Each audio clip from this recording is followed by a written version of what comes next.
Buenas noches a todos, gracias por venir al Mali. Esta noche tengo el agrado de presentarles a un amigo de la casa y a uno de los principales arqueólogos peruanos, podría decir. Es el doctor Krzysztof Makowski, quien hoy día nos va a hablar sobre iconografía Nazca. Él ha sido colaborador en el proyecto Exposición y Publicación Nazca. Además es miembro del Comité Académico del Mali, trabaja con nosotros desde hace mucho tiempo. Él fue además asesor científico y co-curador de la exposición que hicimos en el 2014 sobre el castillo de Huarmey, sobre el descubrimiento tan importante que estuvo a cargo del equipo polaco-peruano dirigido por Miłosz Giers. Krzysztof Makowski es doctor en Ciencias Históricas por la Universidad de Varsovia, Polonia, y profesor principal de la Facultad de Letras y Ciencias Humanas de la Pontificia Universidad Católica del Perú. Dirige el programa arqueológico Escuela de Campo Valle de Pachacamac y es investigador asociado del proyecto Castillo de Huarmey. Sus intereses forman parte, digamos, de la arqueología de las sociedades complejas de los Andes centrales, la teoría arqueológica y los estudios iconográficos. Los dejo con el doctor Krzysztof Makowski. Gracias.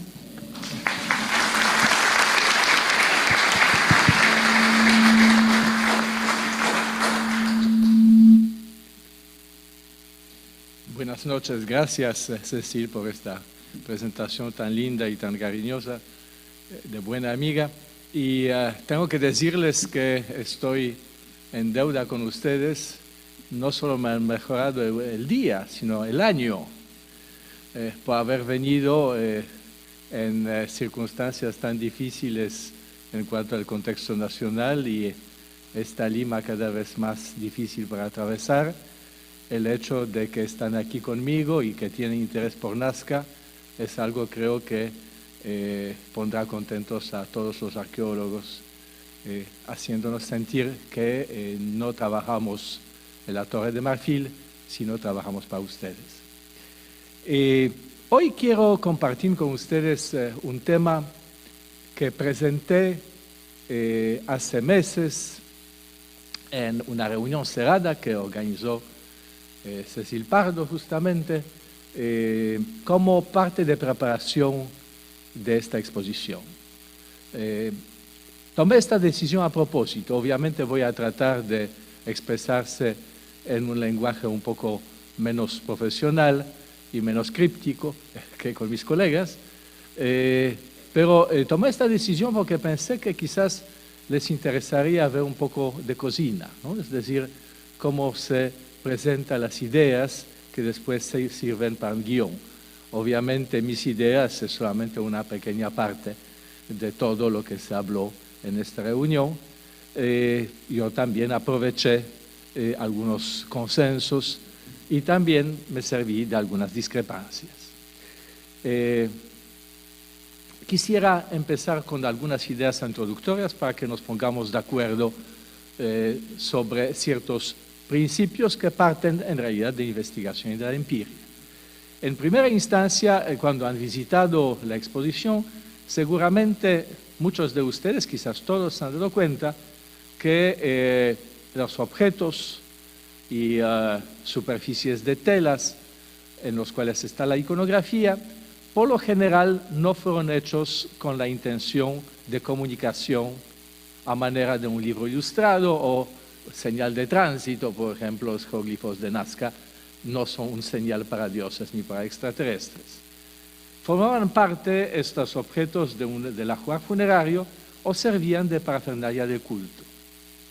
Fueron usados en contextos ceremoniales y domésticos y fueron producidos colectivamente y de esta manera, justamente por un lado, cuando fueron producidos en contexto de otros individuos que acompañaban al productor y también cuando fueron usados en las fiestas, se convertían en poderoso soporte de memoria cultural. Porque hay que imaginarse varios, por ejemplo, en una fiesta, varios participantes con varios vestidos, con varios diseños, con estas vasijas en la mano y todo toda imagen entonces se contextualiza con el baile, con el cuento, con el canto. Los objetos obviamente hoy están con nosotros separados de lo que Eco llamaba contexto ausente, ¿no? Esta parte cultural en la que adquieren significado. Otra idea general que para nosotros que trabajamos en la costa central y costa sur es una pequeña revolución, pero para muchos de ustedes no tiene tanta importancia. Podemos, creo decir, estamos casi seguros todos, que hay una continuidad de la tradición iconográfica desde épocas posteriores al ocaso de Chavín. Entonces no hay esta continuidad con Chavín como antes se pensaba, sino más bien hay una continuidad desde épocas posteriores a Chavín, lo que Tello llamaba Paracas Cavernas y Paracas Necrópolis, hasta Nazca.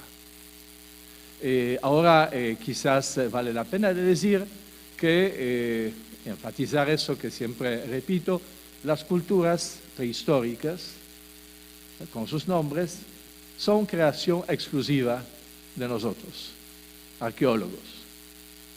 Nosotros somos responsables por diseñar y cada uno de estos términos proviene de una época, es introducido por un especialista, y está cargado de todos los significados, prejuicios y a veces malentendidos que caracterizaba la época de su nacimiento.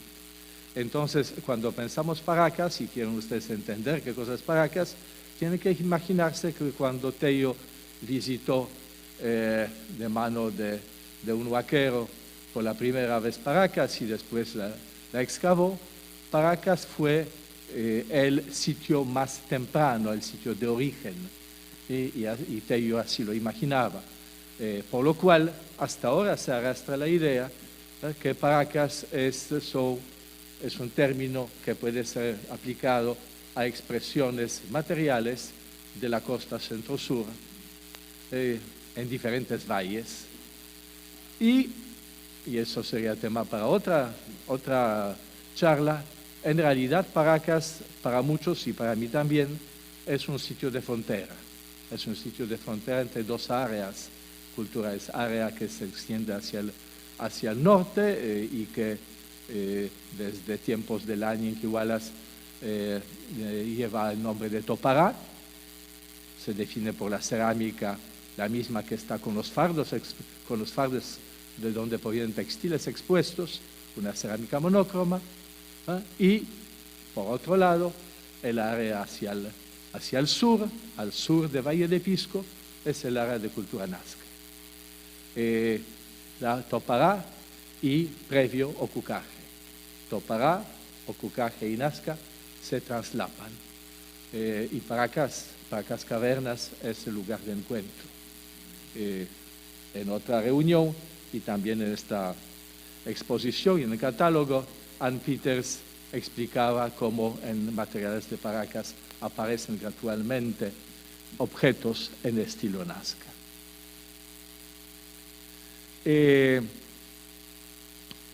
Otro consenso del que podemos, que se está armando en la última década, del que podemos empezar, es el tema de cambios en la cronología. Y la iconografía Paracas-Nazca, podemos decir así, ha atravesado a por lo menos 3 estadios en su evolución. Paracas Cavernas y Nazca temprano, los arqueólogos utilizamos términos un poco crípticos, según John Holland Rowe, horizonte temprano 8-10, periodo intermedio temprano 1-4. En este periodo hay énfasis en las expresiones del orden natural y en las jerarquías entre ancestros, como vamos a ver en esta ponencia. En Nazca Medio hay un cambio bien interesante, porque en contexto de abandono de Cahuachi y varios otros cambios sociales, construcción de tumbas monumentales como los de la Muña en Palpa, la iconografía cambia de giro y representa roles sociales, ceremoniales asumidos por seres humanos, y hay también cambios importantes en la iconografía de lo sobrenatural. Y finalmente en Nazca Tardío, la tendencia de Nazca Medio hacia cambios en cuanto a la visión de lo sobrenatural se acentúa. Hay el énfasis en el combate y particularmente su resultado, obtención de cabezas cortadas que luego son ofrecidas, cabezas trofeo. El tiburón, orca y mono se convierten en los personajes de suma importancia. El siguiente punto de partida que ustedes, validez de estas observaciones, pueden ustedes comprobar en una de las 3 salas de la exposición, es que hay una interacción demostrable empíricamente entre textiles, la cerámica y los mates burelados. Se trata de los mismos diseños y la misma iconografía. Es más, por ejemplo, el caso de contextos de Paracas, entre varios otros similares, están demostrando que los textiles con diseños complejos fueron concebidos con cierta anticipación respecto a su uso en la decoración de vasijas cerámicas. Es por ende bastante probable, y cada vez más me estoy afirmando, que el diseño textil es el origen de la mayoría de diseños de cerámica. Y eso se debe al hecho, del que también podríamos hablar más de una hora, de que los textiles es un artefacto más complejo tecnológicamente, más deseado, más vinculado con el estatus, rango, identidad del individuo. Si tomamos en cuenta que textiles van con adornos de metal, y para hacerlos hay que muy a menudo combinar fibras de algodón y de lana, muchos colorantes, hay una red de cooperación y red de manejo de recursos detrás, no cabe duda que los textiles es lo más complejo desde el punto de vista de tecnología, y las redes de intercambios, de trueque y también de cooperación que el mundo andino haya producido. No sorprende entonces que tienen esta característica, este papel. Y bueno, hay muchos ejemplos, varios de estos están en esta exposición. Aquí, por ejemplo, en Nazca Tardío, comparación de decoración de cerámica con motivos textiles y textil igual o similar que ha servido del origen. Penúltimo paquete de ideas introductorias. Resumiendo, con fines de manera un poco abusiva, es cierto, y rápida, con fines comparativos, lo que pueden ustedes ver en los grandes museos, ¿no? Si salen, por ejemplo, en París, del Musée de Quai de Branly, y se van al Louvre, pueden hacer esta comparación a la que me refiero. Si tomamos con fines comparativos la iconografía de objetos decorados de las sociedades llamadas urbanas que se desarrollan en el contexto de las economías de mercado de viejo y nuevo mundo, algunas de estas economías parecidas en ciertos aspectos con el capitalismo, según la Cambridge Ancient History del año pasado. Estas iconografías ponen énfasis en las actividades de la corte, del señor, las ofrendas en el templo, tanto en el acto oficial como funerario, como principales temas. Y en cambio, como veremos en adelante, los objetos figurativos Nazca y de otras culturas andinas se producen como parte del ajuar funerario o como parafernalia de culto. Las imágenes tienen por objetivo propiciar la inmortalidad de los muertos convertidos en ancestros y establecer con ellos lazos de reciprocidad.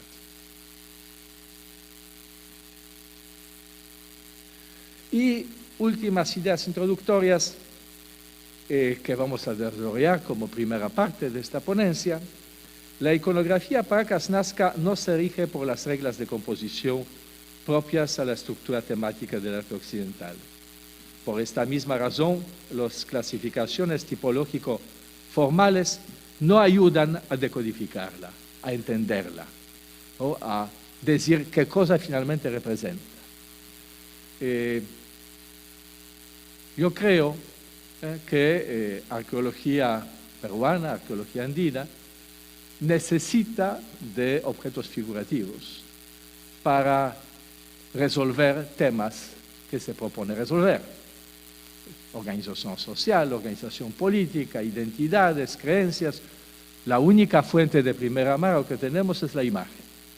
Pero también creo que si no entendemos a esta imagen de acuerdo a reglas que estaban en la mente del artesano, si en cambio traemos como herramienta los mismos conceptos que habíamos utilizado para arte griego-romano, posiblemente estamos perdidos.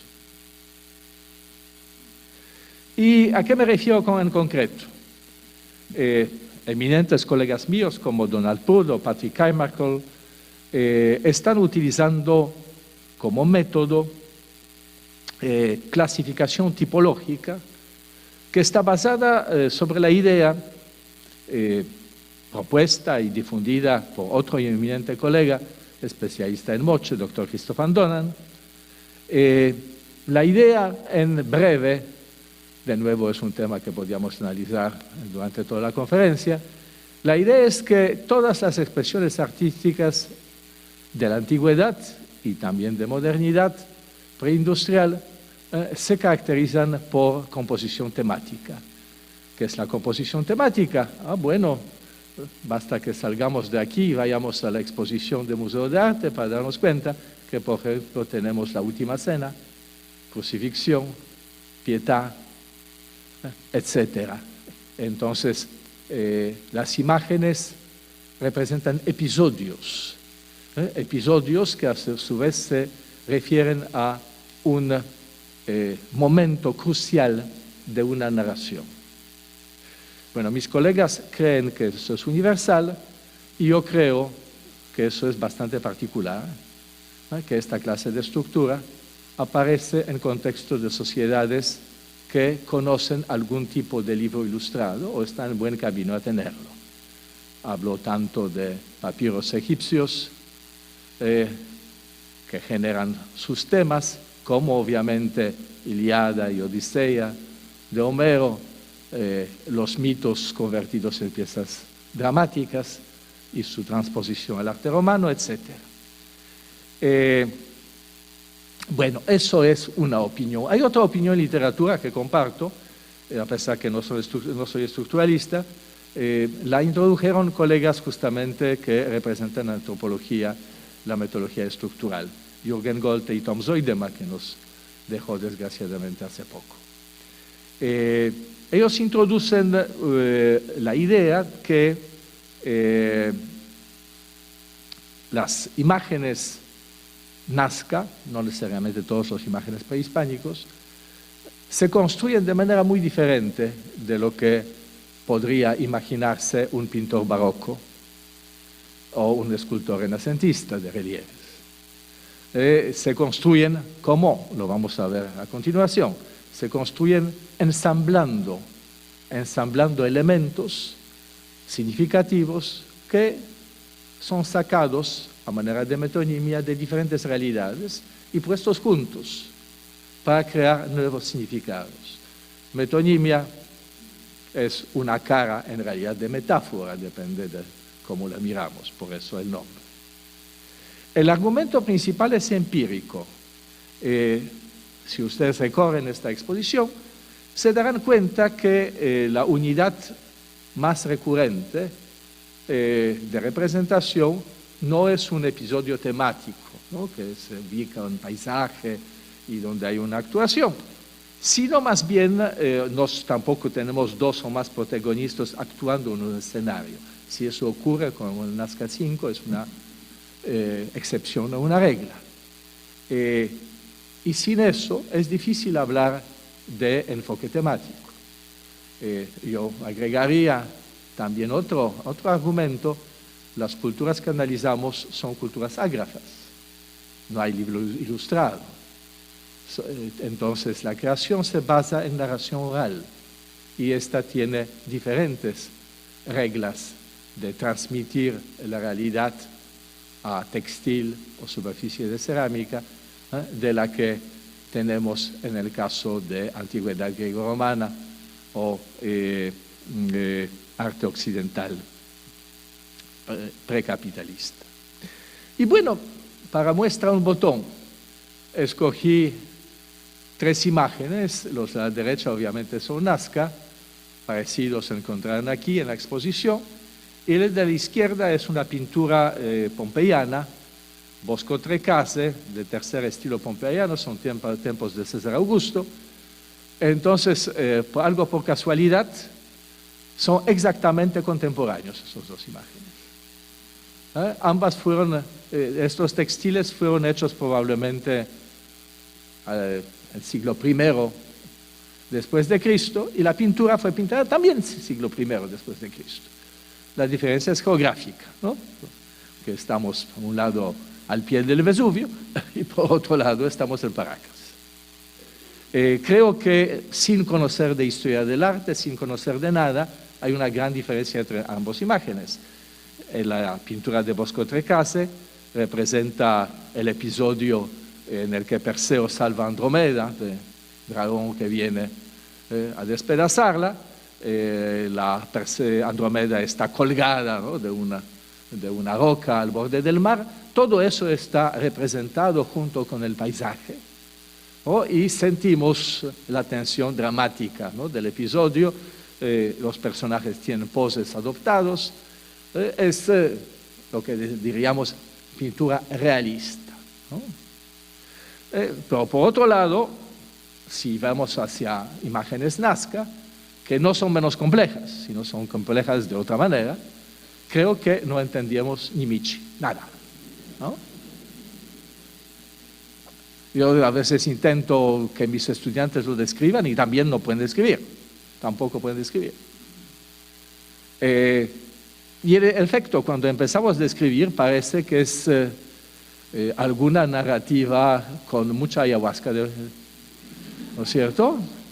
Porque tenemos un personaje que tiene cabeza, de abajo, en posición anatómicamente imposible, y todavía puede voltearla hacia arriba también. Es una de las convenciones. Del cuerpo le salen una especie de serpientes que no son serpientes porque pueden tener diferentes cabezas, rematar a veces en personajes, y adentro de estos serpientes que no son serpientes hay celdas o a veces otras cosas. ¿Qué se quiere representar con eso? Bien difícil imaginarse, y sin embargo todos estamos de acuerdo, los investigadores, que ahí hay una carga de narración. O sea, no es simplemente un motivo decorativo, ¿no? Hay un porqué detrás de eso, y lo llamamos además. ¿Cómo lo llamamos? Por ejemplo, para Kaimunkol sería la descendencia Nazca del ser oculado, que es el gran ancestro, la deidad principal Nazca. Yo personalmente no creo que es deidad principal Nazca, y vamos a ver por qué pronto. Pero ahora, si queremos comparar, por ejemplo, Nazca con Moche, que lo hemos hecho un poco mentalmente porque son casi contemporáneas estas 2 expresiones materiales de culturas prehispánicas, entonces nos damos cuenta que Moche tiene otra estructura por lo general, estructura que me gustaría llamar narrativa, y para no hacerlo largo, es una estructura que se parece a tira cómica, obviamente sin inscripciones, ¿no? Una Mafalda Moche, ¿no?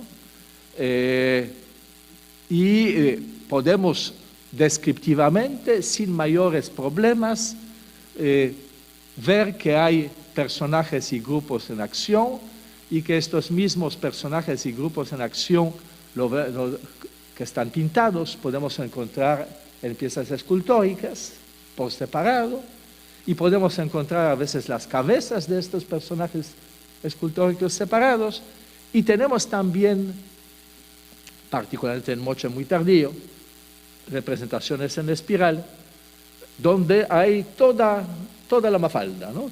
Toda secuencia de episodios concatenados, y solo describiendo podemos contar una historia.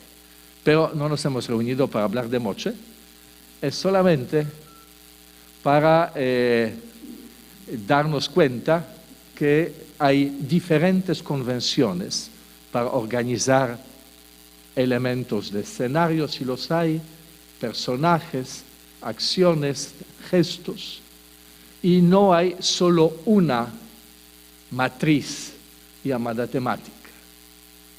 ¿No? Es, desde mi punto de vista, un abuso, un anacronismo, traer justamente esta convención del universo de nuestra cultura hacia el pasado prehispánico.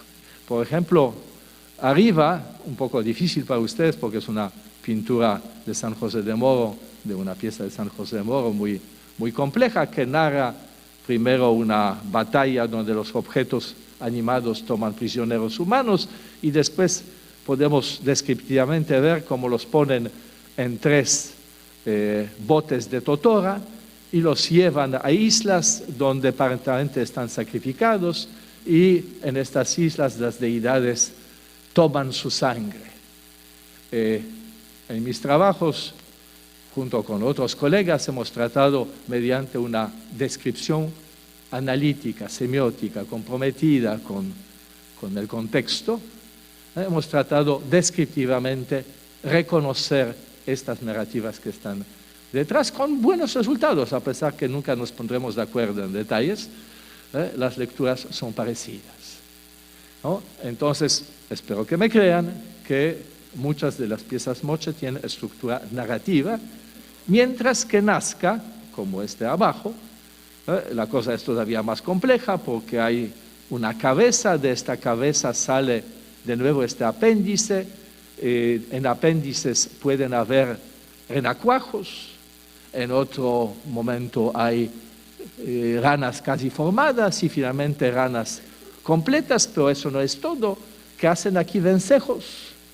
Y a Jacob se preguntaba, ¿por qué vuelan vencejos después de ranas? ¿Y qué hacen personajes humanos llevando herramientas para palos de cavar o vasijas con agua? Bueno, creo que está claro entonces lo que decía, que la convención es juntar, de acuerdo a una lógica preconcebida, elementos provenientes de diferentes realidades, de diferentes áreas de conocimiento, juntarlos creando una narrativa. A mis estudiantes les hago comparación, que es un poco abusiva, pero sirve, con escudos nobiliarios. Escudos nobiliarios tienen una estructura parecida, ¿no? Muchos elementos, ahí cabeza cortada, aquí águila, color manipulado, justamente para narrar orígenes, por ejemplo, o gestas de un personaje o orígenes de un linaje noble. Bueno, y un buen ejemplo de esta estructura metonímica y metafórica está en Chavín. Chavín, no solo Chavín de Chavín, pero también estas imitaciones de Chavín que fueron encontrados en Caruas aparentemente y también en Cayango, entonces en Paracas y en Valle de Ica, y que analizó Peter Rowe, que no es John Rowe, sino Peter Rowe, se escribe de otra manera, en una serie de artículos demuestra cómo se arma una águila sobrenatural, juntando bocas, colmillos, bueno, un montón de elementos.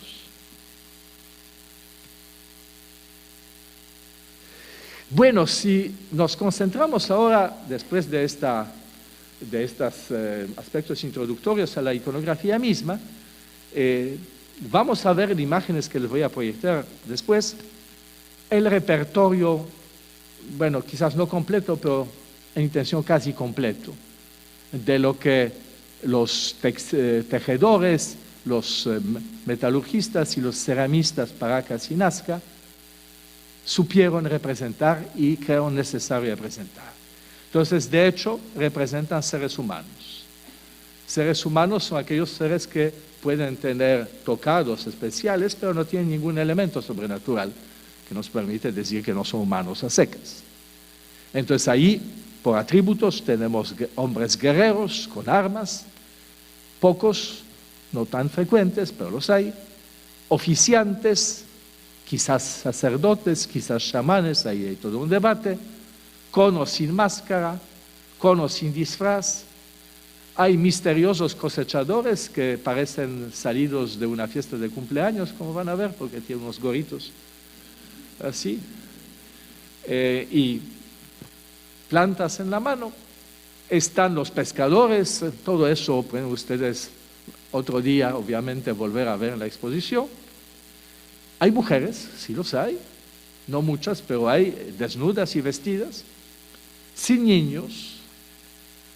En Moche hay niños, y también pueden las mujeres tener características de oficiantes, ¿no? Hay muertos, es muy raro, pero hay en Nazca Tardío fardos también, y bueno, una inmensa fauna, y dejé de lado de la flora, es cierto, aquí en este cuadro, que sorprende por la diversidad de especies, de aves. Hay aves, están casi un atlas de aves, mientras si hablamos del mar, hay solo un personaje que es llamado orca, pero probablemente es tiburón, y en todo caso es mezcla de los dos. Hay felinos realistas, y ahí se ve que es un pequeño felino de las pampas, Felis colocolo. Hay caméridos, básicamente llamas, hay crustáceos, hay arácnidos, hay peces, hay serpientes. Y hay también seres sobrenaturales, híbridos sobre animal, híbridos de varias especies, por ejemplo, felino con ave, seres con apéndices o pentiformes. Bueno, solo esta descripción demuestra que no hay una sola deidad nazca, ¿ya? ¿No es cierto? Sino hay todo un mundo para entender. Y para analizarlo, tenemos que ponernos de acuerdo también que de manera clara, si en Moche se representa muy a menudo por separado la dimensión humana, el mundo de los virus, y por separado se representa la dimensión sobrenatural, lo que pasa con deidades y ancestros, en Nazca estas dos dimensiones están completamente confundidas. Bueno, después de esta introducción quiero pasar a unos ejemplos, y escogí básicamente 3 ejemplos utilizando mi metodología de análisis. Yo prefiero siempre empezar por las representaciones más complejas y después asociar a estas complejidades representaciones individuales, antes de hacer tipologías. Entonces, esta, quizás muchos de ustedes la conocen, es el manto actualmente en el Museo de Brooklyn, que tiene en el espacio central las famosas máscaras, caras. Bueno, máscara es cara de este personaje, de volutas, que sería el ser oculado, o ser con anteojos, es un anglicismo. Hay 32 campos, 16 mirándose mutuamente en la parte central del vestido, del manto, y alrededor hay 4 procesiones que se van en parejas, en pares al encuentro una de la otra. Y bueno, nos hemos pasado por lo menos 2 horas analizando en detalle, y no es la idea, pueden ustedes por su cuenta verlo en las publicaciones. Aquí algunos personajes del mundo sobrenatural. En el dibujo arriba tenemos una ave sobrenatural que probablemente es una fantasía a partir de personalidad de perdiz de las montañas de la Ciula. Al lado hay un personaje todavía más complejo que contiene esta ave. Más abajo tenemos a un sapo, y qué curioso, del cuerpo del sapo sale ají. ¿Por qué ají tiene que crecer del cuerpo del sapo? Y al lado tenemos una llama que es todavía más compleja porque está llevada por este sapo, unido con la llama por una cuerda, donde la cuerda está hecha con estos diademas, con estas cosas que tienen muy a menudo los casquenses en el frente. Y todo eso remata de nuevo en planta de ajíes, en las patas están las yucas, abajo tenemos una yuca antropomorfizada, otra planta antropomorfizada, incluso un árbol, ¿no? Abajo es un árbol de pacae, y el árbol de pacae crece de una cabeza cortada que está en la barriga de un felino. Les avisé que eso parece una narrativa después de mucha ayahuasca, ¿no? Pero así es lo que han representado. Detrás están unas clasificaciones que parecidas si les gusta leer mitos, como le gustaba analizar a Lévi-Strauss.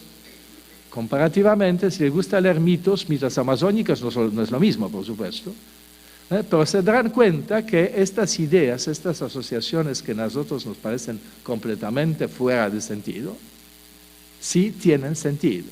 Y la tarea de arqueólogo y antropólogo es encontrar el sentido, pero para eso necesita de asociaciones. Entonces tenemos estas 4 posesiones en las que los seres sobrenaturales, las plantas animadas y convertidas en seres, otros seres sobrenaturales con naturaleza de ave, de árbol, y ya todo el mundo animado camina en 4 posesiones, mezclado con músicos y con seres humanos. Perdón, me equivoqué. Aquí tenemos la llama, precedida por sapo, y podemos intentar para correr un poquito, porque el tiempo nos apremia, en la interpretación. El manto nos da una clave para entender. Ha sido necesario unir sapo con llama. Y bueno, felizmente tenemos mitos actuales, tenemos textos de etnoastronomía actual y podemos compararlos con otro texto que nos ayuda mucho en muchos aspectos, que son las tradiciones de Checa, recopilados en Huarochirí. En estas tradiciones hay un libro en realidad es un párrafo, pero numerado como capítulo, en la que se describe las más importantes constelaciones negras, es decir, estas que se dibujan sobre fondo estrellado de la Vía Láctea. Y ahí se está dibujando, entre otros, a llama con llamita, que da luz, ¿no? Y está atacada por Hathor, ¿no? Por un zorro detrás, y adelante está el sapo. Y entonces Gary Hurton, entre otros, ha observado que los agricultores andinos hoy aún, para saber qué intensidad de lluvias y en qué tiempo vienen, observan Vía Láctea y se fijan en la intensidad del sapo que aparece primero, y después, con las lluvias, en noviembre, cuando el cielo no está nublado, aparece poco a poco con Alfa y Beta Centauri, con Yamakniawin, aparece la llama. Y esta llama está descrita como la responsable en los mitos de Huarochirí, como responsable de bienestar y responsable también de sequía. Si alguien encuentra un poco de lana de esta llama, va a ser inmensamente rico porque su prole se va va a ser cada vez mayor y también sus ganados llenarán la casa. La llama bebe el agua, si no la bebiera, el agua nos hubiera inundado todo, dice el texto. Bueno, entonces tenemos una hipótesis, que tenemos seres animales que se convierten en seres sobrenaturales y que están ahí en el cielo y en la mitología justamente por sus características, por sus comportamientos y determinan el tiempo, con su comportamiento, el tiempo agrario. Bueno, otros personajes de esta misma tela, yendo de izquierda a la derecha, de arriba, tenemos a un ser normal con un tocado de oficiante y a su derecha tenemos un personaje sobrenatural que adquiere alas de ave y también le crecen apéndices. Más abajo tenemos un ser todavía más complejo, que tiene varios apéndices, estos serpentiformes, que rematan en personajes secundarios. Algunos de estos personajes tienen vestido masculino, otros, como el de la derecha, el estilo femenino.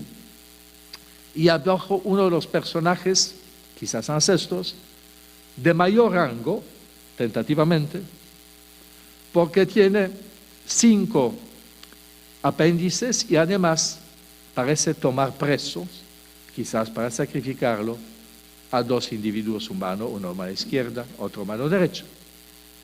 Bueno, otros participantes de este cortejo. Aquí tenemos oficiantes con armas, guerreros. Hay 5 grupos de hombres y 4 grupos. Ahí está el de los guerreros. 4 grupos de hombres y un grupo de personajes vestidos como mujeres, quizás mujeres. Y hay un personaje ataviado más y otros que parecen subalternos. Bueno, ¿cómo lo podemos interpretar? Parece que tenemos una imagen que transmite una organización ideal de una sociedad, ¿no? En ayllus, comunidades, con un jefe y con 4 mandones subalternos. Abandonemos el manto de Brooklyn y saltemos a otra pieza compleja que está aquí, tal como corresponde, es de la colección de Bali, felizmente, se ha quedado en Perú. El gran tambor, es quizás la pieza Nazca temprano más compleja desde el punto de vista de decoración. Y de nuevo, si lo miran, creo que no entienden nada y quizás no me van a creer lo que voy a decir, pero felizmente está publicado, entonces pueden controlar, ¿no? Entonces les voy a decir qué se puede ver en esta pieza. Tenemos una maraña de estos apéndices que son cactáceas en este caso. Adentro se puede ver unas celdas que contienen líquido y a medida que los voy a enseñar estos apéndices, ustedes pueden controlar otra idea. Se puede hacer un repertorio, ¿no? Un trabajo científico reuniendo todos los apéndices posibles. Una de mis estudiantes de ciclo doctoral lo hizo, justamente ha sustentado su tesis sobre el tema, y el resultado es así. Lo que es apéndice es un diseño cuya idea parte de muchos elementos que están en la realidad, que tienen en común contener líquido y relacionarse con la vida y con la muerte. Por ejemplo, cordón umbilical. Por ejemplo, gusanos que salen del cuerpo muerto, pero también una tierra húmeda. Por ejemplo, ramas de cactáceas. Por ejemplo, serpiente misma. Por ejemplo, veta de agua, que está en las...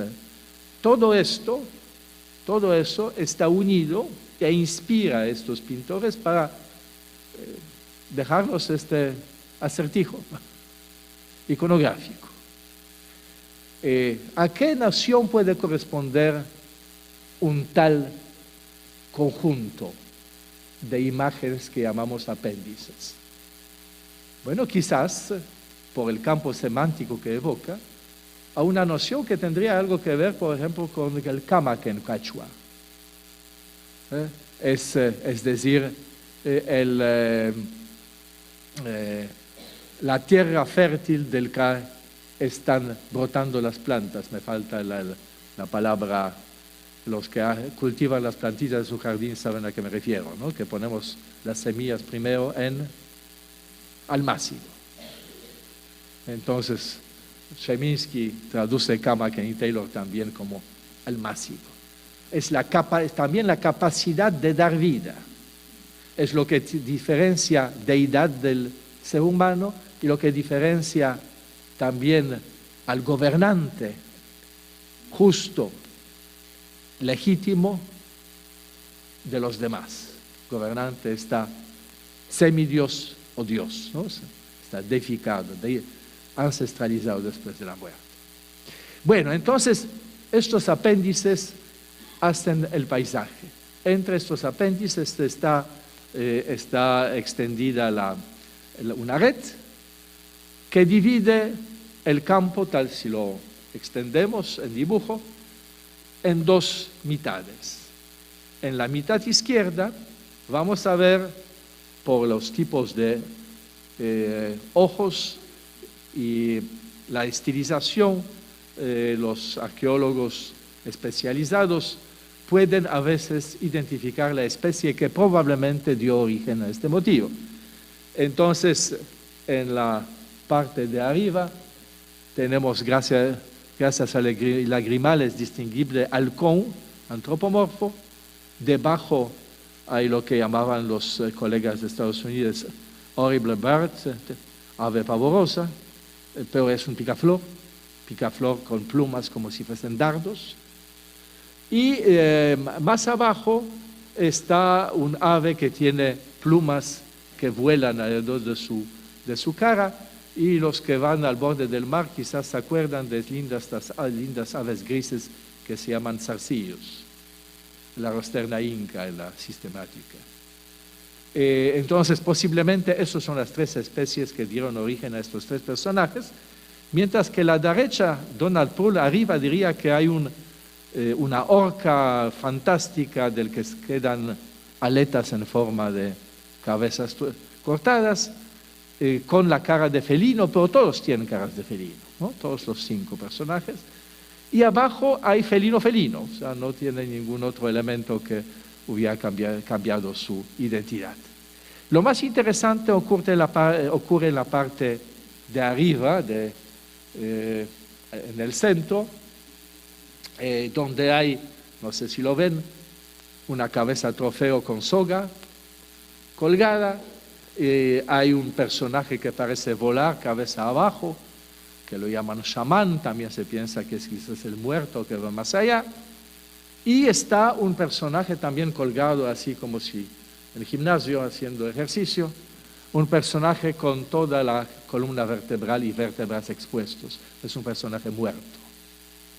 Entonces tenemos una zona de muertos relacionada con la cabeza trofeo, y tenemos 2 grupos en los que seres humanos con rasgos Nazca y no Nazca, los Nazca a la izquierda, los no Nazca a la derecha, son aparentemente sacrificados por sus ancestros mediante corte del cuello, y quizás podemos pensar que la cabeza será separada del cuerpo.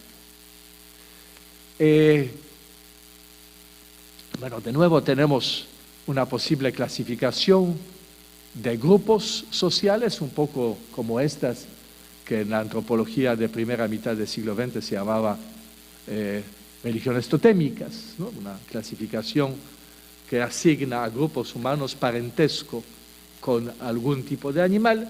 Y entonces tenemos a los que están vinculados con zarcillo y seguramente viven cerca del litoral, a los que están en la parte baja del valle y están vinculados, bueno, eso es un poco de especulación, por supuesto, los que están vinculados con picaflor, y los que están ahí adentro, que su animal es el halcón.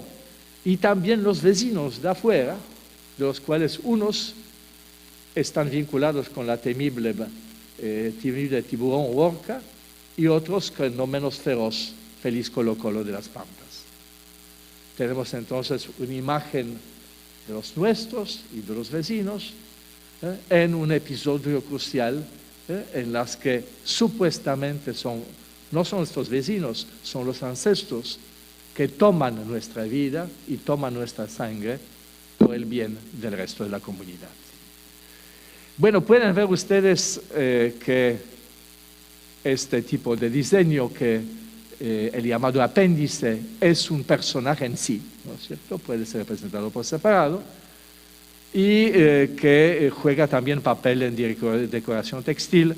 Esta decoración textil es un buen ejemplo de tela que fue empezada, ya alguien hizo el diseño pintando sobre ella, y después alguien hizo el contorno bordado.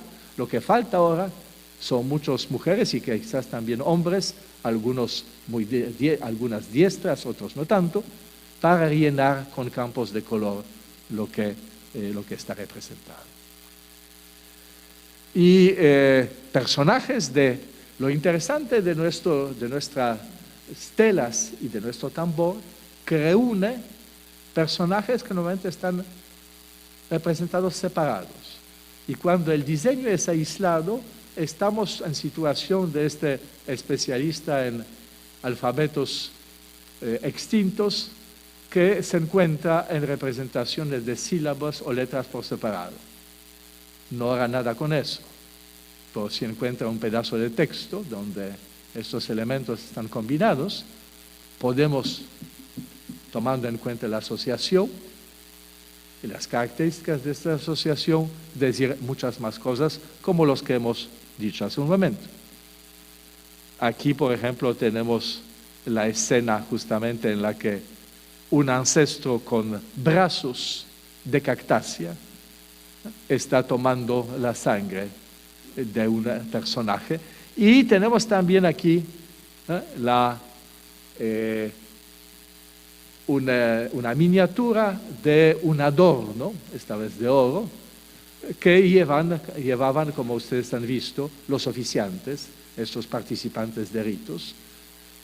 Es un elemento que acentúa la relación entre oficiante y lo sobrenatural, porque es un atributo de este feliz colocolo, un felino pequeño, pero un felino que aparentemente está considerado el origen tanto de la muerte como de la vida en la tierra, como el tiburón es origen de la muerte en el mar.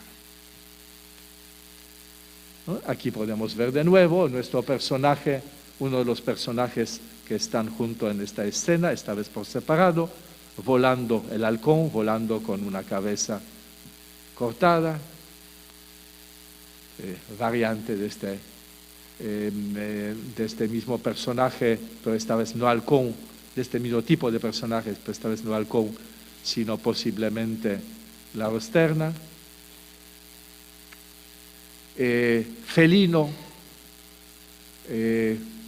desde épocas pre-Nazca, el de la izquierda es lo que Tello llamaría cavernas o cucaje, y a la derecha está Nazca. Personajes sobrenaturales con máscaras bucales de felino, pero ¿cómo diferenciar personaje sobrenatural de un ser humano? Hay un detalle bastante importante, no sé si van debajo del diadema.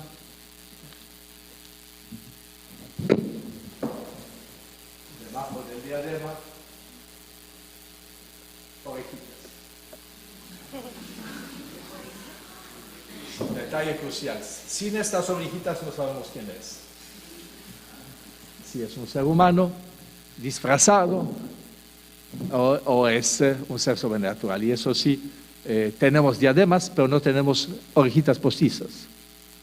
Como en Moche no hay dientes postizos, ¿no? Los personajes sí tienen colmillos.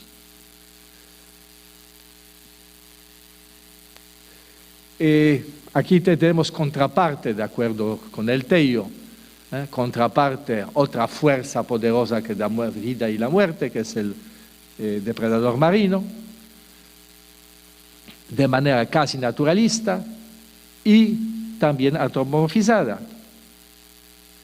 Y aquí tenemos en el textil, no sé si lo ven porque es un poco lejos, es un personaje humano que tiene como una especie de tabla que lo tapa y que es un disfraz que representa para fines del ritual a este mismo personaje.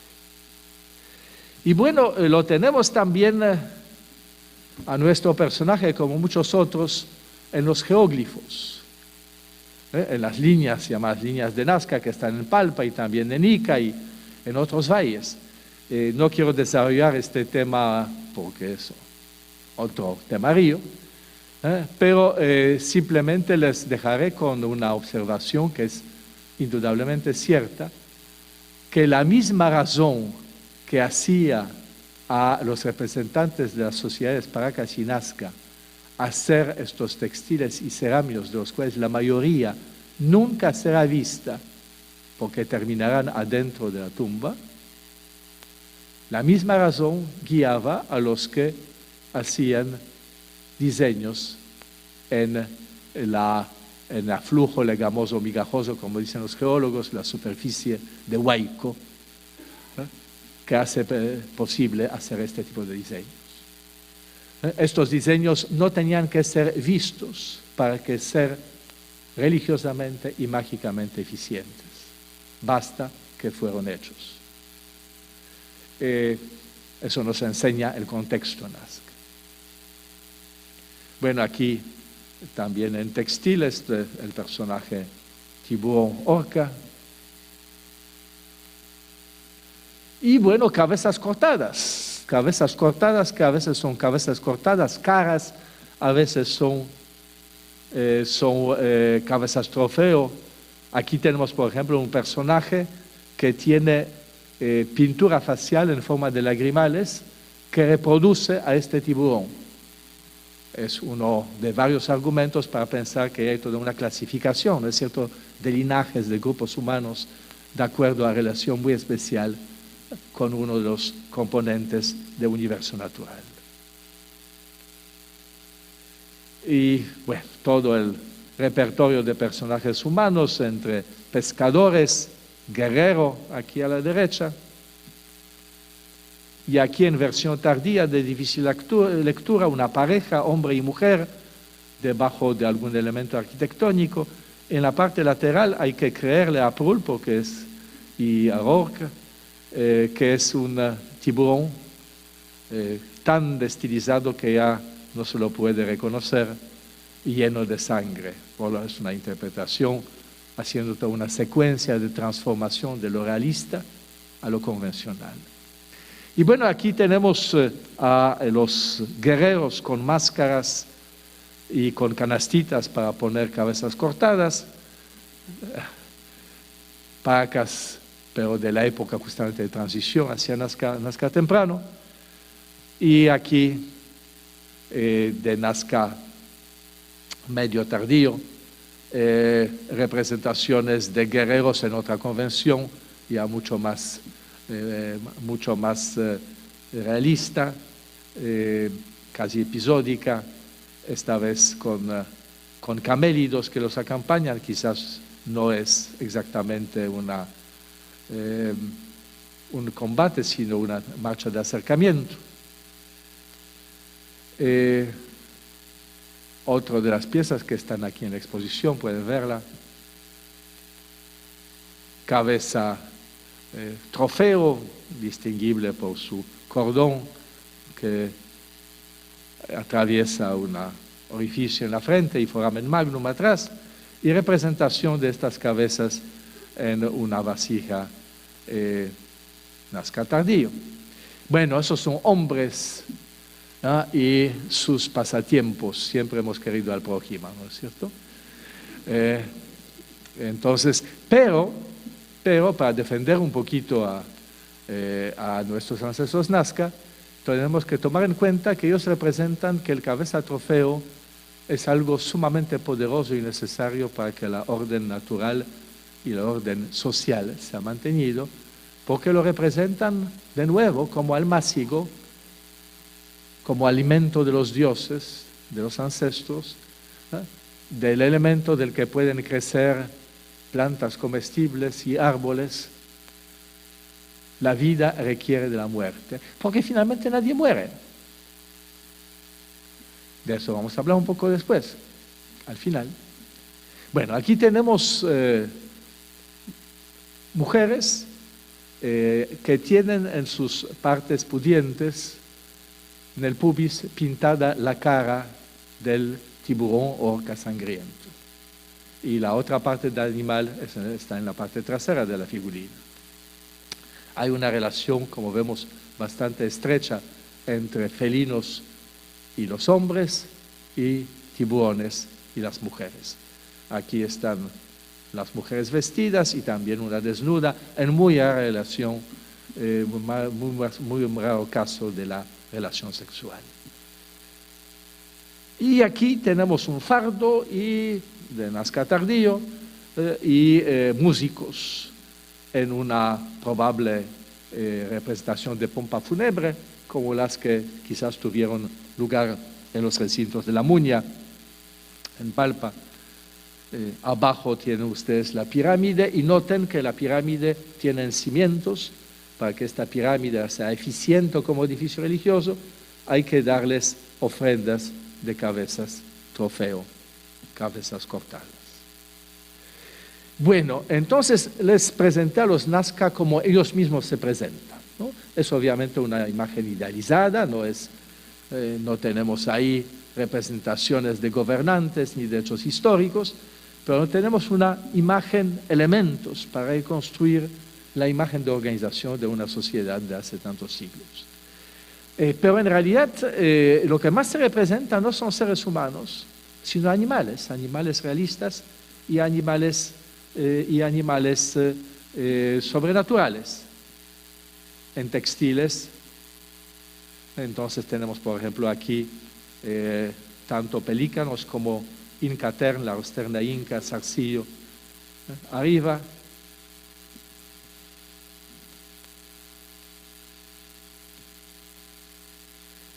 Tenemos camarones, camélidos, peces, choclos y otras plantas, árboles creciendo de una gran cara y de un diadema. Y bueno, ¿qué quiere decir todo eso? Y en eso quiero terminar, porque creo que ya me estoy pasando. Hay otra tela que felizmente regresó al Perú. Estaba durante casi todo el siglo XX en la colección del Museo de Gotemburgo. Regresó, si mal no recuerdo, el año pasado, está en el Museo de Perú Libre. No es muy grande, pero quizás es la más compleja jamás concebida en términos figurativos, porque es una tela calada, ¿no? Una tela calada, según la difunta Anpola, hay más de 80 tonos y semitonos en la hechura de esta pieza. La pieza está hecha de 32 campos calados. En cada campo se pone a una muñequita como si fuese como escultura hecha de lana bordada, tridimensional. Y bueno, hace años me interesó este textil, me interesó la lógica de la distribución del textil y para eso empecé a ver qué repertorio está ahí. Esta pieza fue hecha en estilo que arqueólogos muchos llamamos topará. Los colegas que utilizan la palabra paracas, para ellos todo es paracas, ¿no? Topará es el estilo que está presente en Paracas Cavernas en cerámica y en textiles se vuelve bastante notorio a partir de la fin de Horizonte temprano, fin de la fase cavernas. Bueno, aquí lo tenemos. Y entonces veamos qué cosas están representando, uniendo estos personajes en una sola tela. Tenemos una planta de maíz. Tendrán que creerme porque tenemos que ir rápido. Una planta es gruesa y por color es madura. Otra es medio azulada y delgadita y está antropomorfizada, parece que es un choclo tierno. Y eso se va a repetir con otras plantas. Aquí lo tenemos, ¿no? La de izquierda sería la joven, la de derecha. Noten que hay una diferencia. Primera de estas plantas crece de una cabeza cortada y la segunda crece de un diadema, de este misterioso símbolo que parece simbolizar él también esta capacidad de dar vida. Y aquí tenemos varias otras plantas. Tenemos dos frijoles diferenciados por el tipo de apéndice que sale del añito en la semilla. De nuevo esta oposición recién brotando maduro o madurando. Tenemos, según Paul, y estoy de acuerdo con eso, la planta de maní en el centro y abajo yuca sin engrosar y yuca engrosada. Obviamente todas estas plantas convertidas en seres antropomorfos, ¿no?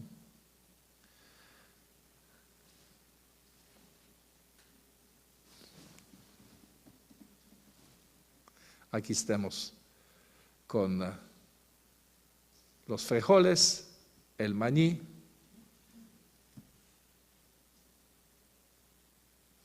y aquí maíz en original,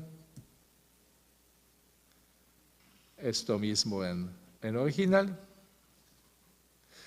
Y finalmente tenemos a jíquimas, que ya no se come, es un tubérculo lleno de jugo dulce que se comía hasta más o menos siglo XVII en la costa.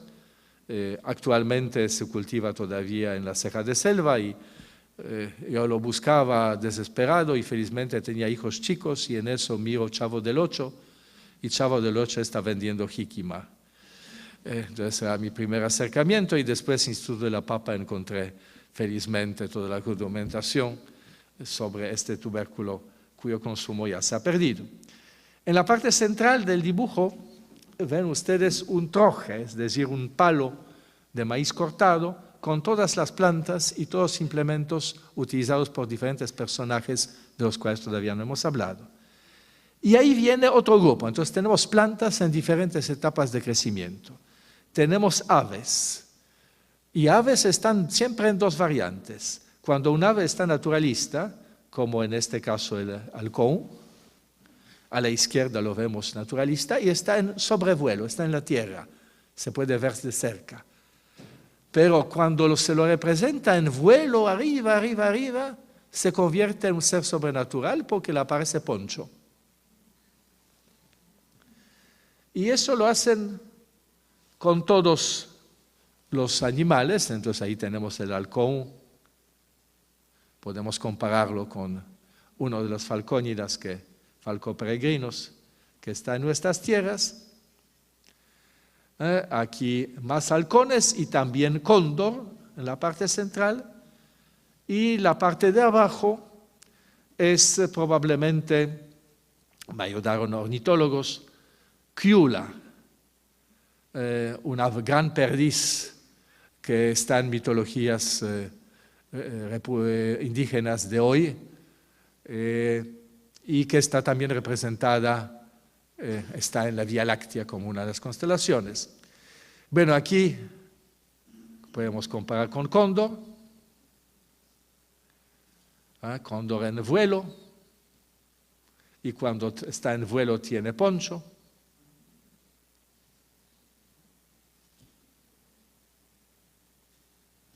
Y aquí vamos a ver en la esquina Kiula, y la vamos a ver en original. Kiula tiene unos comportamientos muy especiales en cuanto a buscar pareja. busca macho, está con él hasta que pone el huevo y después deja el macho que se ocupe del huevo y busca el siguiente macho. Y así se va de macho en macho. Quizás por eso su popularidad en los mitos andinos. Su huevo es muy especial, parece de porcelana, eso le debo estas informaciones de Gary Ayrton en su libro 11 cosas de Earth and the Sky. Muy bueno este libro, recomiendo. Y ahí tenemos la rosterna inca Tern Zarcillo, para que la reconozcan. Y bueno, en el caso de esta pieza de oro no es fácil de reconocer exactamente la especie, posiblemente es un falcónida, no es muy detallado, pero hay aves también en oro, y los hay, por ejemplo, también la rosterna está representada, la rosterna fantástica en vuelo está representada en oro. ¿Qué tenemos más? Tenemos el sapo con ají. Y tenemos picaflores. Picaflores alrededor de la flor, como este. Los picaflores lo vamos a reconocer obviamente en jeroglifos, entre otros personajes.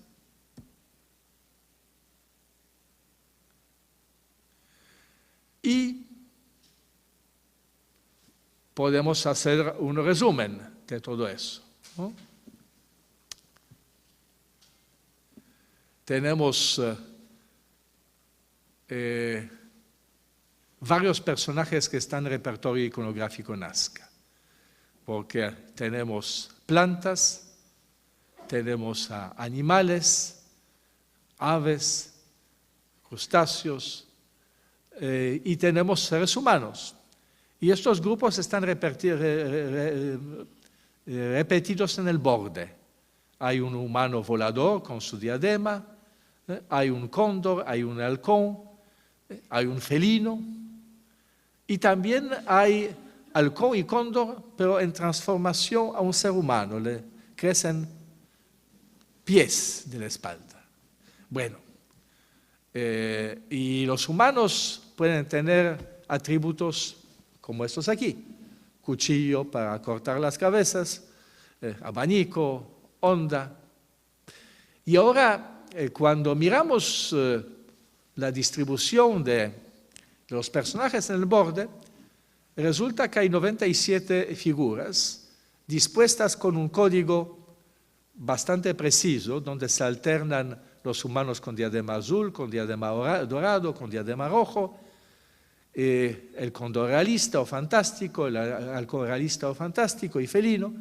Para no hacerlo largo, en mis artículos pueden ustedes encontrar la sustentación que hay una posibilidad que este código, donde cada figura se repite 24 veces salvo el halcón, la figura del halcón fue agregada como 25, y que tiene un ritmo de alternancias, podría corresponder a un código calendario, tema preferido por Tom Zoidema en sus textos. Tendríamos entonces 24 unidades de 3 veces 5 días, 365 días, 12 meses de 30 más 5, algo así. Pero bueno, eso es una parte especulativa que en realidad a mí personalmente no me interesa tanto. Lo que sí es interesante es otra conclusión. Si miramos la composición de la pieza, podemos demostrar con cierta facilidad de que los que montaron la pieza en una esquina han reunido las plantas que recién están brotando y animales que permiten fijar el tiempo agrario. Por ejemplo, cóndor llega a la costa cuando los lobos, los otárides, los lobos marinos, dan a luz. Eso es enero. Los crustáceos, hay dos crustáceos, uno hembra y otro macho, que creo que se nos pasó por ahí. Las crustáceos hembras migran hacia la cabecera del valle donde van a poner huevos y regresan con la venida. Cambia porcentaje entre machos y hembras en la parte baja del valle y los pescadores artesanales todavía en el año 60 preveían la fecha y la intensidad de la llegada de las lluvias a partir de este tipo de determinantes. Y bueno, también las plantas fueron ubicadas más o menos en lugar adecuado, pensando en una organización de campo de esta tela en 4, similar como en Manto de Brooklyn. Bueno, para no hacerlo más largo, ¿por qué se ha hecho esta tela? Mucho conocimiento, no solo técnico. Tal como les he comentado, en realidad importante fue hacerla, concebirla. Se ha convertido en un soporte para este grupo de la información que yo no creo que sea necesariamente atesorada por una élite que margina a los demás. Porque todos estos conocimientos sobre movimiento de cardúmenes de peces, comportamiento de aves, ciclo de plantas, formaba parte del conocimiento del cielo. Si no conoces el cielo y eres pescador, es posible que ya no regreses, ¿no? Tienes que orientarte. Todo eso formaba parte del conocimiento de la mayoría de hombres adultos. Pero este saber se transmite en forma del mito, con soporte del ritual y con soportes materiales que sirven para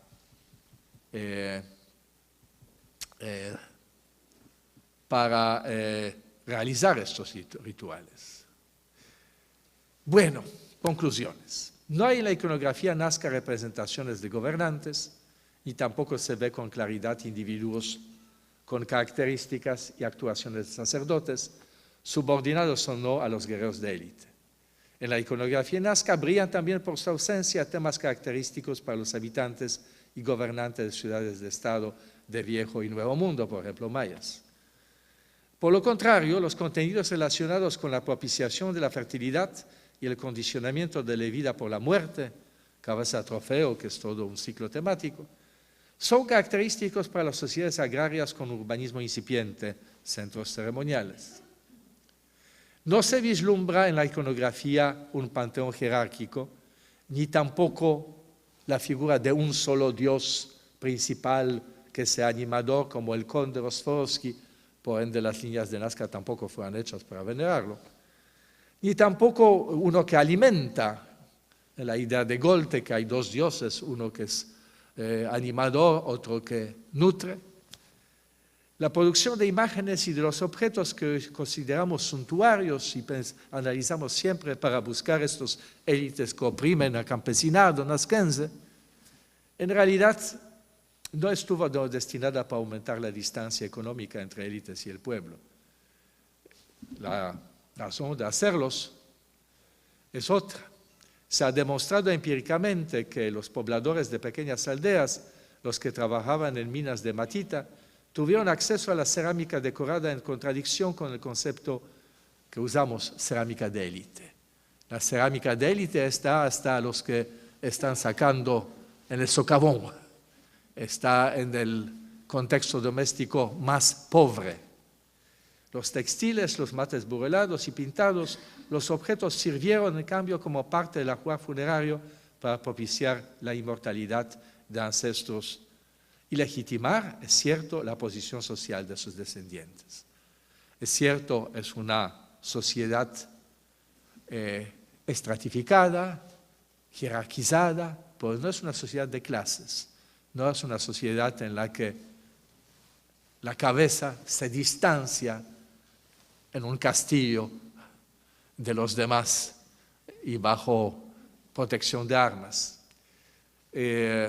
Para despedirnos, pueden ustedes hacer un ejercicio mental comparando justamente comportamientos funerarios de estas sociedades urbanas inmersas en un mundo de mercado en comparación con los Andes. En los Andes, en este mundo urbano, el enterramiento es imperativo ético y religioso del individuo y la familia. La tumba es un memorial y se invierte en la superestructura, en la piedra, en la estela, en el mausoleo, en la imagen esculpida ahí. No hay ajuares. Ajuares desaparecen. Hay varios estudios de cuando sociedades de parentesco se transforman en sociedades con características clasistas, hay un cambio de visión de la muerte y cambio de la organización de ritos funerarios. Y bueno, todos nosotros estamos persuadidos, espero que el enterramiento en Nazca y en general el mundo andino es una obligación social y condición que se perpetúe el orden natural, que es al mismo tiempo el orden social y político. La tumba es una morada y almácigo para el cuerpo semilla, nadie muere, hay que propiciar más bien que no se muera otra vez en el más allá. Inversión es en la preparación del cuerpo y de la cámara, así como en el ajuar. No hay superestructura, no tenemos en Nazca, tenemos marcadores, pero no tenemos mausoleos. No hay retrato del muerto. Si pensamos en una sociedad romana, podemos sin dificultad buscar a las tumbas de ricos en mausoleos individuales y familiares, o en tumbas de menor nivel, los burgueses, el plebe entre hipogeos y fosas comunes, como por ejemplo esta variabilidad que está aquí, en los cementerios de Vía Apia, o querameicos de Atenas, encontrar ustedes estelas como la de izquierda. Pero si abrimos esta tumba no vamos a encontrar fardos abajo, no vamos a encontrar ajuares. Cuando un arqueólogo de Viejo Mundo quiere pasar a National Geographic como descubridor de oro, que en realidad es una desgracia encontrarlo, ¿no? Normalmente, mucho dolor de cabeza, entonces no busca en los entierros, salvo tumbas de gobernantes, ¿cierto? Sino busca tesoros, busca vasijas donde se atesaurizaba en estas sociedades regidas por el mundo del mercado. Y si vamos hacia ideas religiosas, bueno, eso ya hemos... Y si vamos hacia las ideas religiosas, el mundo andino es el mundo en que nadie muere si es que la sociedad cumple con él. El mundo de sociedades urbanas de antigüedad es el mundo donde a veces uno va, bueno, siempre se va y no se regresa, salvo como hombre lobo, ¿no? O vampiro en la imaginación romántica. Nadie regresa del más allá y no debe regresar del más allá. El mundo andino se parece mucho más, por ejemplo, a creencias egipcias, del antiguo imperio en particular, en las que tampoco nadie muere. Bueno, creo que tenemos que buscar los paralelos, las similitudes, pero también diferencias que en otros universos culturales, y tenemos que encontrar metodologías que nos permiten entender las imágenes y también contextos arqueológicos conforme, a medida de lo posible, con los conceptos y reglas con las que fueron concebidos. Muchas gracias.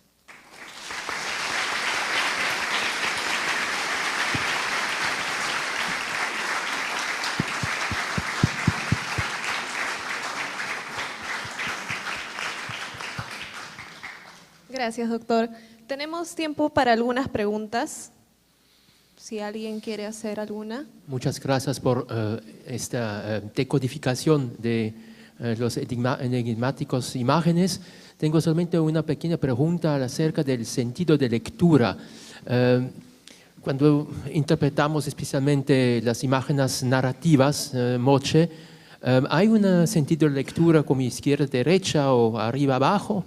¿Y cómo sería esto en la imagen no narrativa, metonómico y metafórico? Hay también ahí el arriba, es una cabeza que se vuelve hacia arriba, para abajo.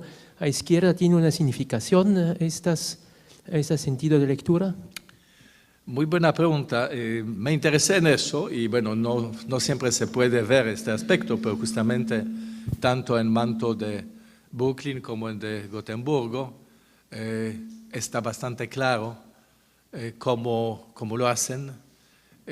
No sé hasta qué punto se puede extrapolar a otros casos porque mantos tan complejos, textiles tan complejos, son muy raros, ¿no? El manto de Gotemburgo se puede demostrar empíricamente que para el que armó la tela hay dos ejes.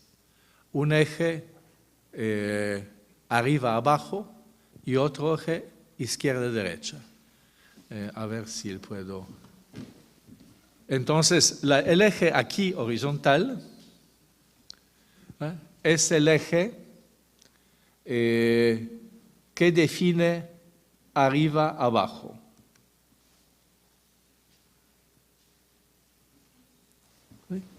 ¿Se ve?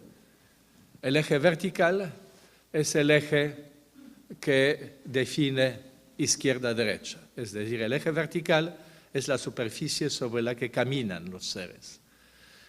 Bueno, esto es la foto cuando la pieza llegó, y la pieza llegó con ciertos personajes, parece cosidos en lugares inadecuados. Pero hay que tomar la publicación de Anne Paul y ahí verán ustedes las figuras ahí donde estaban originalmente. Y incluso aquí también se puede ver que todo lo que tiene pies camina hacia arriba o camina hacia abajo. Y todo lo que tiene alas vuela a la izquierda o vuela a la derecha. Entonces hay un sentido de espacio claro. Y les comenté que hay una buena probabilidad que hubo un código de tiempo detrás, ¿no es cierto? Que hay dos mitades, como en muchas telas, podemos demostrar que tiene para los que montó y hizo la tela, o quienes, tiene sentido el eje que divide horizontalmente la tela en la mitad. Y tiene también sentido el eje que la divide verticalmente.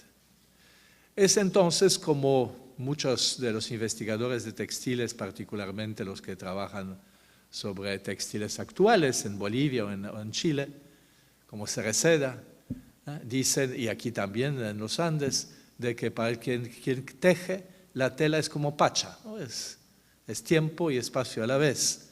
Y entonces se clasifican las subdivisiones como si fuese un paisaje.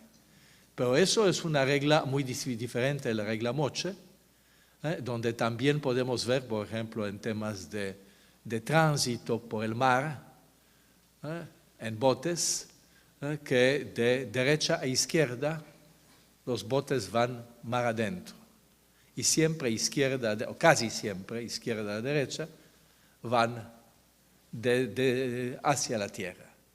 Y hay problemas de orientación cuando el episodio es una especie de síntesis. Van y regresan a la vez, ¿no? Que también a veces ocurre, ¿no? Entonces, no es otra manera de expresar el espacio y el tiempo. Obviamente, esos son temas para arqueólogos muy difíciles y historiadores del arte normalmente tampoco lo ven exactamente, más los antropólogos, ¿no? Tienen mucho más sensibilidad para este tipo de cosas. Buenas noches. Mi pregunta es si es que hay una evolución en la forma que tienda a la síntesis o a la complejidad de las figuras. En el caso de Moche hay algunos ejemplos de que algunas figuras en ciertos contextos o momentos se vuelven más complejas o no sé, pero en relación más a la cerámica que al textil. ¿Existe eso? ¿Hay investigación en relación a esos temas? Gracias. Bueno, desde mi punto de vista, el desarrollo tiene por lo menos dos componentes. El componente tecnológico de lo que se puede hacer y también el componente, diríamos hoy, artístico, es decir, lo que se quiere y lo que se piensa que se puede hacer en términos de composición, de diseño. Entonces, si hablamos de la evolución, esta pequeña serie de imágenes que los presenté, demuestra que no es tanto la evolución, sino una serie de revoluciones. Por ejemplo, en el caso de Origen de Nazca, yo estoy persuadido que buena parte de Origen de Nazca es realmente tecnológico. Tiene una carga tecnológica. ¿Por qué? Porque en realidad, tal como muchos ya lo han demostrado, en el caso de cerámica, es una sustitución de la técnica de piezas que no son cocidas en tan altas temperaturas necesariamente y que están decoradas post-cocción, después de haber cocido en el horno, en pasta cuero, con incisiones y después en otra etapa rellenando los campos con muy complejas pinturas resinosas, pastas en realidad, ¿no es cierto?, con pigmentos, y eso obviamente impone cierto régimen de formas y limita la expresión, lo hace más parecida a mate burilado, que en realidad también puede ser pintado con este tipo de pigmentos. Y Nazca, ¿qué cosa es? Nazca es aplicación de una técnica completamente diferente, quizás en contacto con esta gente que usa la cerámica Topará, que parece que son maestros en cocciones de altas temperaturas, muy bien decantan la arcilla, hacen pigmentos muy finos, pero no los usan, ¿no?, para pintura. Los usan en realidad su iconografía, aparentemente, a juzgar por Paracas, es textil, ¿no?, y no pasa a la cerámica. Y en Nazca se traslada a la cerámica diseños textiles. Y eso se va a mantener. Entonces yo tengo la impresión que el cambio de estilo es un cambio de estilo que se anticipa en textiles, luego pasa a la cerámica, a veces la transición es inmediata, a veces no. Y eso podemos ver justamente la época cavernas, Topará, temprano, Nazca, monumental se decía, ¿no?, justamente por estos diseños tan equilibrados, con personajes aislados, distanciados,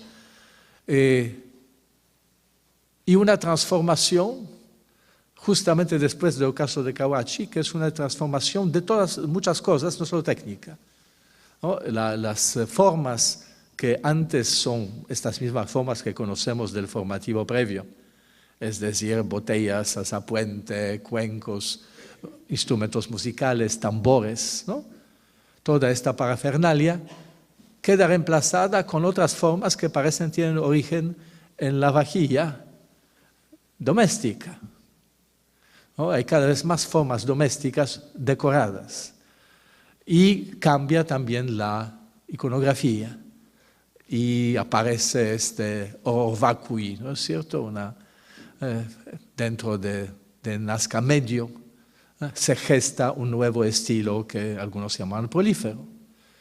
Y bueno, finalmente ustedes también en la exposición pueden ver cómo hay un cambio que no es solo ni tecnológico, estilístico, pero quizás también de identidades, que vamos a tener que trabajar fuerte. ¿Qué es Nazca 8-9? Un post-Nazca, un contexto en el que se gesta Wari, ¿no? Ese es otro tema. Entonces, no es así que el estilo evoluciona paulatinamente, ¿no?, de formas simples a más complejas. Así no es, ¿no? Hay cambios bruscos y en Moche eso ocurre todavía de otra manera. En Moche la utilización o el invento de la línea fina, una revolución en decoración de mural, en interacción con textiles también en algunos casos, hace esta transformación que tanto nos maravilla en caso Moche Tardío, ¿no? Sin este desarrollo tecnológico no hubiese sido posible narrar estas historias, ¿no es cierto? Porque la técnica escultórica, por ejemplo, limita el número de personajes, número de detalles. Pintura da otras perspectivas, ¿no es cierto? Doctor, muy buenas noches. Agradezco por anticipado su respuesta. Mi pregunta es acerca de el principio de hibridación, esa fuerte hibridación que aparece en la iconografía nazca, en la que se integra elementos dispersos como animales, humanos, plantas. ¿Qué función tendría esta hibridación en la iconografía nazca? Gracias, también buena pregunta. Significa que no me expliqué muy bien también, pero así ocurre. Porque es bien difícil en realidad, ¿no es cierto? Es para todos, para mí también. Yo lo traté de explicar de manera teórica por este concepto que es quizás lejano, metonimia y metáfora a la vez. Metonimia es importante aquí. ¿Cómo proceden los nazquenses? No piensan en términos tipológicos y realistas que hay un Hércules con una piel de león, ¿no es cierto? Y un mazo, y es desnudo y fornido como saliendo del gimnasio, ¿no es cierto? Muy diferente de Apolo, que va a ser más bien bastante afeminado, ¿no? en su manera de representar. De ahí viene además, de esta experiencia del siglo XIX, de clasificaciones de arte griego-romano, nos viene el método tipológico en iconografía y concepto temático. Los nazquenses piensan de otra manera. Para ellos, el felino es un concepto, no es solamente el animal. Hay detrás narrativas, este ser es responsable por muchas cosas en el mundo. Seguramente hay muchos mitos donde él está involucrado y otros personajes. La pluma debajo del ojo del halcón es un concepto, ¿no? Puede aparecer en los ojos de un humano y puede adquirirlo un ser híbrido, porque el híbrido es una mezcla de atributos que llevan a diferentes campos semánticos y narran finalmente, porque un elemento de la hibridación viene de una historia, otro viene de otra historia, y es en realidad un método alternativo de hablar de qué cosa es el personaje, qué hace, de dónde viene, a dónde va, pero en una convención bastante diferente. Y para ilustrarlo un poquito mejor, por ejemplo, muy frecuente es hibridación felino, otras especies. Y se puede demostrar, lo veía ya Tello, que la felinidad, expresada, por ejemplo, poniendo colmillos, ¿no? Y haciendo la boca con rictus de felino, es un atributo muy frecuente de todo lo sobrenatural. Guardando proporciones, esta felinidad podría ser comparada con aureola. Total, es una convención que el santo, un ser sobrenatural, tiene una aureola, ¿no es cierto? Entonces, mezclando felino con ave, demostramos que no se trata de ave, de un zarcito nomás, sino se trata de un ave cuya personalidad, cuya historia se vincula con destino de un grupo humano. Hay todo un simbolismo y una historia detrás. Es una especie, hibridación es una especie de Lego, ¿no? Pero en este Lego los dados no son simples dados, sino son imágenes que cada uno remite a una historia, como el campo de escudo nobiliario, donde cada motivo en cada campo tiene su historia. Si no, pregunten a Pizarro, que creo que ha tenido 8 escudos, creo, ¿no? Cada escudo narraba también, ¿no es cierto? No sé si logré explicar que era algo que es sumamente complejo. Sí, gracias. Yo quería preguntar la relación entre la cultura nazca y la Amazonía. Lo digo por la presencia de algunos animales como el mono. He visto una maqueta también, la presencia de un guacamayo o un loro encima de un personaje humano, los mantos de plumas de pájaros amazónicos. ¿Todo esto expresa un intercambio costa-Amazonía o también puede ser una tropicalización de la costa? Porque puede ser también que la ecología de la costa fuera diferente en esos años.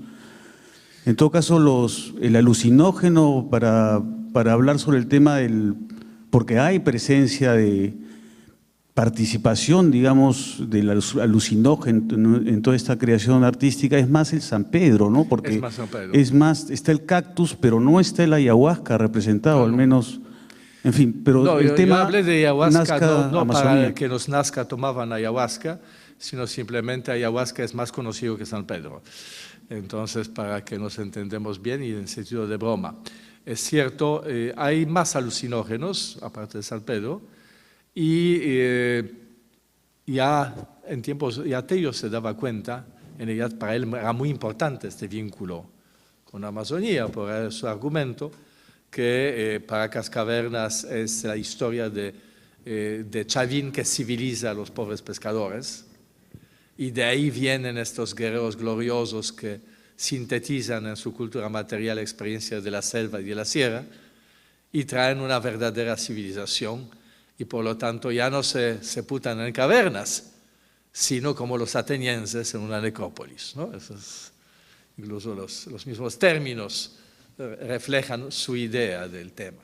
Bueno, no creemos en estos términos que la historia fue así, porque en realidad hay una gran continuidad entre cavernas y necrópolis, y hay obviamente tema de quién está detrás de deformaciones craneanas, si eso es algún indicador de origen. La genética no ayuda exactamente, tendríamos que tener ADN nuclear, ¿no?, para tejer más fino.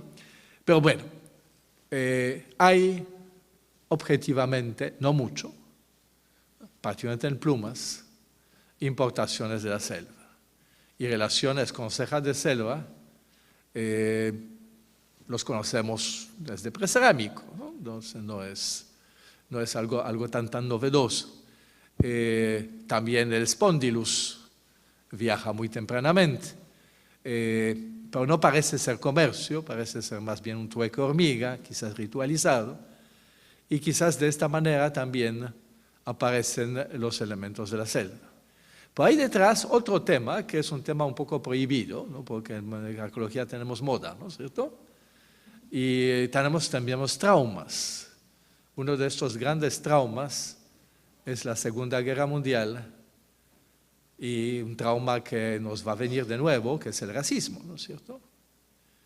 Y cuando hablamos, ¿por qué hablo de eso? Porque antes de la Segunda Guerra Mundial se analizaba de manera bastante imperfecta y generalmente errónea movimientos, ¿no?, incluso movimientos de la gente.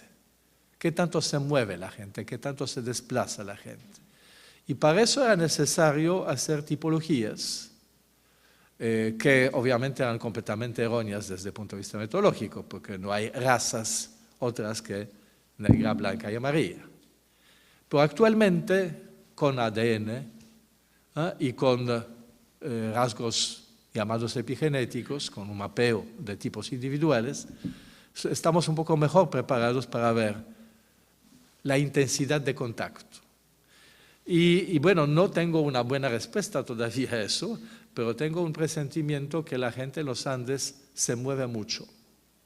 Se mueve mucho, camina mucho, eso no siempre deja huellas, a veces estas huellas están en relaciones de parentesco. Para dar algo de mis propias investigaciones en Tablada del Lurín, cerca de Lima, el Lurín justamente, hay un cementerio que hemos excavado varios colegas, yo también, de la época nazca, incluso hay diademas tipo nazca ahí de metal, y ahí entre antropología y arqueología estamos cada vez más persuadidos que hay un componente humano que se traslada desde los valles de la vertiente oriental, particularmente la zona de Huánuco, hacia la vertiente occidental. Y que además, según mis colegas bioantropólogos, la cosa es diferente por género. ¿no? Por lado masculino hay justamente este contacto y femenino más bien llama hacia el substrato local, ¿no? Bueno, eso es para decir que no es exactamente mi idea que nuestros ancestros corrieron desde el estrecho de Bering lo más rápido posible, cada uno a su valle. Lo mío idea, a mí me gusta y nos vamos a reproducir y ahí se quedaron, ¿no? No es así, la situación es bastante dinámica, pero difícil de investigar, porque en realidad no queremos despertar algunos fantasmas del pasado muy reciente, ¿no es cierto? Más bien todo lo contrario, tenemos que demostrar que todos nuestros ancestros tienen aportes grandes a lo que vivimos hoy, ¿no es cierto? Ok, lamentablemente no tenemos tiempo para más. Creo que han quedado algunas preguntas ahí pendientes que le podrán hacer al doctor Makowski cuando termine a la salida. Realmente muchas gracias, Christophe, por una vez más deleitarnos y enriquecernos con tu conocimiento, con tu experiencia, y creo que ha sido una conferencia espléndida. Muchísimas gracias.